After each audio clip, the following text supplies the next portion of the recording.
যে তুমি তাই কোন স্বর্গ উঠিবাই এটা তো আমি জানিয়ান না, আল্লাহ বেহতর জানবা। রিকোয়েস্ট করমু তুমি তাই পয়সাটা দিলাও, তোরা জানবা লাগি চেষ্টা করমু বেটাকে কত টাকা আছিল কিলা নিছন। আসসালামু আলাইকুম ওয়া রাহমাতুল্লাহ। আমরা নীলবাগান লইয়া গেছি, গরু হজাই লইয়া যাইতাম, নীলবাগান লইয়া গেছি, গিয়ালে গরু বিক্রি গেছে 87,000 টাকা। আমরা পয়সা দিয়ে সমঝাইছেন তারা খালা ডোঙ্গাত ভরিয়া পয়সা দিতে হয়।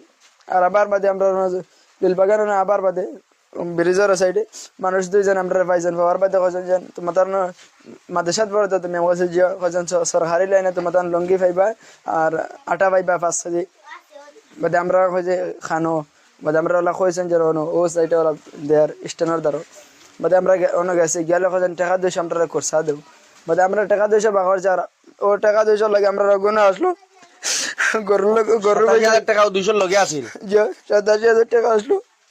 আর বাদে ও 87,000 টাকা লইয়া তারা গেছেন গিয়া গাড়ি দুটি এনএস বাইক আসলো, তারা সাদা শার্ট পিন আসলো আর খালা প্যান্ট আসলো, স্পোর্টিং আসলো খালা খররনের আর খালা প্যান্ট আসলো। ওলা শেয়ার করো যাতে হর মানুষ বন্ধু গিয়া পৌঁছে আর ও মানুষ কোন ধরা খাইন। আর সিসির ফুটেজ আছে, সিসি ক্যামেরার ফুটেজ আছে, যদি ভাগ্য বালা থাকে তে সিসি ফুটেজ ওপেন করবার আগে দেখাইবার আগে আপনারা পয়সা গুণ দিলাই। অন্যতা সিসিটিভি ফুটেজও তারা কইছেন যে সিসি ক্যামেরাত আছে ধরা পড়বো আর নিশ্চয় ভাবে তোমাদের ধরা হইব, সিসি ফুটেজও আছে।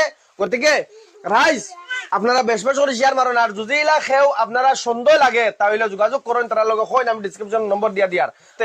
এই যেগুলা মানুষে নিছেন তার ধরা পড়েন অথবা তারা টাকাটা